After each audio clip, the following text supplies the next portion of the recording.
और हम बात पहले कर रहे हैं मध्य प्रदेश की और फिर हम राजस्थान की ओर बढ़ेंगे, क्योंकि यही वो दो स्टेट्स हैं जहां पर एग्जिट पोल के नतीजे बिल्कुल चौंकाने वाले हैं और जो सर्वे इससे पहले ओपिनियन पोल बताया करते थे उससे बिल्कुल उलट एग्जिट पोल के नतीजे बता रहे हैं। अभी दुबे जी खुद मध्य प्रदेश से आते हैं, जाहिर उनका जो अपना असेसमेंट होगा, जो उनके पास जो ग्राउंड फीडबैक होगा वो हमसे बिल्कुल अलग होगा, क्योंकि हम ये बता रहे हैं अभी दुबे जी की 150 सीट से भारतीय जनता पार्टी सरकार बना सकती है।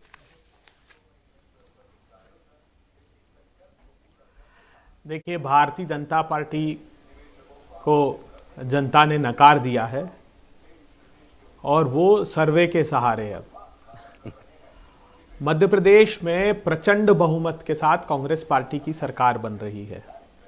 कांग्रेस पार्टी का चुनाव था ही नहीं, ये जनता बनाम भारतीय जनता पार्टी के भीषणतम भ्रष्टाचार और उसकी नाकामियों का चुनाव था। कांग्रेस पार्टी के कार्यकर्ता ने अपना दायित्व निभाया है और प्रदेश की जनता ने इस कुशासन को उखाड़ फेंकने के लिए चुनाव लड़ा है। याद रखिएगा, 3 दिसंबर को सूर्य की पहली किरण के साथ जो परिणाम आना प्रारंभ होंगे वो मध्य प्रदेश में सुशासन का राज स्थापित करने के लिए एक नई प्रेरणा देंगे और कांग्रेस पार्टी की सरकार अपने वचनों को पूरा करेगी। आखिर जनता ने भारतीय जनता पार्टी के खिलाफ चुनाव क्यों लड़ा? आज भी आप समूचे मध्य प्रदेश के किसी क्षेत्र में चले जाइए, मालवा निमाड़ चले जाइए, ग्वालियर चंबल चले जाइए, बुंदेलखंड बघेलखंड चले जाइए, आप भोपाल रीजन में आ जाइए, आपको प्रत्येक 6 क्षेत्र में इस बात की अनुगूंज सुनाई देगी कि भारतीय जनता पार्टी के कुशासन से लोग मुक्ति चाहते हैं जी। वो चाहे किसान हो, चाहे नौजवान हो, चाहे आदिवासी हो। हमने देखा, आज मैं उन विषयों को दोहराना नहीं चाहते कि आदिवासियों पर पेशाब की, चप्पलों से पीटा, 23 भर्ती परीक्षाओं में 1 करोड़ युवाओं के भविष्य को भारतीय जनता पार्टी की सरकार ने लूट लिया, किसान कर्ज माफी हमारी रोक दी और उसके साथ साथ जो हमारे सकारात्मक वादे थे, पुरानी पेंशन योजना, बहुत बड़ा प्रतिसाद कर्मचारियों का हमको मिला है। जी अभय जी, ये भारतीय जनता पार्टी सर्वे का सहारा इसलिए ले रही कि वो चाहती है कि मतगणना के दौरान वो प्रशासकीय स्तर पर सिर्फ प्रभावित कर पाए चुनाव की मतगणना। आप देखिए, मैं अभी आपको थोड़ी देर में राजस्थान का सर्वे भी दिखाने वाला था। पेपर का एक कांड हुआ मध्य प्रदेश। राजस्थान के सर्वे पर ये शिवम त्यागी कहेंगे कि आप सर्वे के भरोसे हैं, क्योंकि इंडिया टीवी का सर्वे कह रहा है राजस्थान आप जीत रहे हैं।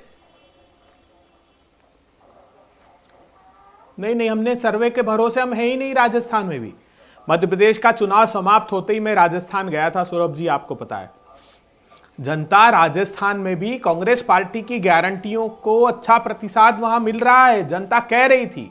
मैं अलग अलग जगह प्रेस कॉन्फ्रेंसेस लेने गया, मैंने टेलीविजन के शो किए, जनता खुद आकर कहती थी कि चिरंजीवी योजना में जिस प्रकार कांग्रेस पार्टी ने 50 लाख लोगों को 50 लाख रुपए तक का इलाज हमने वहां किया है इंश्योरेंस स्कीम के माध्यम से, आप जानकर हतप्रभ रह जाएंगे। 34 लाख लोग उसका लाभ ले चुके थे, 3,882 करोड़ रुपए का। वहां गैस का सिलेंडर हमने 64 लाख परिवारों को उपलब्ध करा दिया था। 1 करोड़ 6 लाख परिवार हमारे उस दायरे में थे। 293 करोड़ रुपए की सब्सिडी हम दे चुके थे। जी। राजस्थान में हमने 100 यूनिट तक का बिजली का बिल माफ। आप जानकर आश्चर्यचकित रह जाएंगे कि हमारे उस योजना में लगभग 80% परिवार राजस्थान के डोमेस्टिक कंज्यूमर उस दायरे में थे। तो राजस्थान की जो गारंटियां हैं, मध्य प्रदेश का जो हमारा कमिटमेंट है, उसके प्रति जनता का रुझान था। हम आश्वस्त हैं। एक बार एमपी की बात पूरी कर लेते हैं अभय जी, फिर हम लोग राजस्थान का डेटा दिखा करके उस पर आगे बात कर लेंगे। आपने भी मध्य प्रदेश के बारे में जो बातें कही, शिवम जी नोट करते जा रहे थे। देखिए, मध्य प्रदेश में वो उनका तो दावा होगा ही कि वो सरकार बना रहे हैं और उनको कहने के लिए ये भी बहुत कुछ है कि आप 20 साल से आपकी सरकार वहां लोगों ने देखी है और फिर उनकी सरकार जो बनी थी वो सरकार भी आपने गिरा दी। देखिए, ये कोई सरकार बदलो प्रतियोगिता तो है नहीं। अगर कोई अच्छा काम करेगा तो बारंबार चुनकर आएगा। अगर कहीं ना कहीं काम बेहतर हुआ है तो बारंबार भारतीय जनता पार्टी चुनकर आई है। और मैं तो कभी कभी भारतीय जनता पार्टी के आभा मंडल से इतना अचंभित हो जाता हूं कि मुझे ही समझ में नहीं आता कि हमारी सरकार कहां कहां तक चीजें कंट्रोल कर लेती है।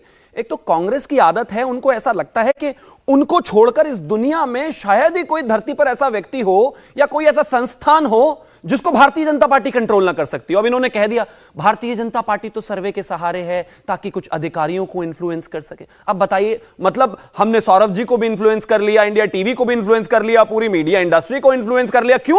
सिर्फ इसलिए कि 3 तारीख तक का इंतजार करना पड़े। अरे कमाल है। माना आप लोगों ने मेहनत की है, माना अभय जी काफी हताश निराश हैं, जहां जहां प्रेस कॉन्फ्रेंस करके आए वहां भी पता नहीं हाथ जीतेंगे कि नहीं जीतेंगे, भगवान ही मालिक है, इस वजह से शायद इस तरह की बातें कर रहे हो। लेकिन मैं अपने आप को ज्यादा काम करता हूं, यह बताने के लिए दूसरे को डिस्क्रेडिट करने की आवश्यकता नहीं है। आप इसके बाद कोई राज्य ऐसा बताएंगे जहां भारतीय जनता पार्टी का शायद बेहतर परफॉर्मेंस आपके हिसाब से ना हो, इसका यह बिल्कुल मतलब नहीं है कि कांग्रेस ने आपको इन्फ्लुएंस कर लिया। नहीं, मैं मानता हूं कि कहीं ना कहीं काम ही इंपैक्ट करते हैं चुनाव में। इस तरह की चीजें ज्यादा चलती नहीं। और जहां इन्होंने कहा घोटाले की, घोटाला तो ये देखिए ना, लिस्ट है आपकी, ये 2 साल में ही क्या किया था भ्रष्टाचार में कमलनाथ जी ने। 350 करोड़ का मोजरबेयर घोटाला, 2400 करोड़ का अगस्ता वेस्टलैंड, 600 करोड़ का इफ्को फर्टिलाइजर, 1100 करोड़ का गेहूं, 25,000 करोड़ का कर्ज माफी ना करने का आज भी आरोप है, और भी तमाम घोटाले हैं। लेकिन अब कमाल की बात है, मैं इनमें जाना इसलिए नहीं चाहता क्योंकि अब तो जो मध्य प्रदेश के जो वोटर है वो वोट डाल चुके, जाहिर है, तो ये बताने का तो कोई लाभ है नहीं।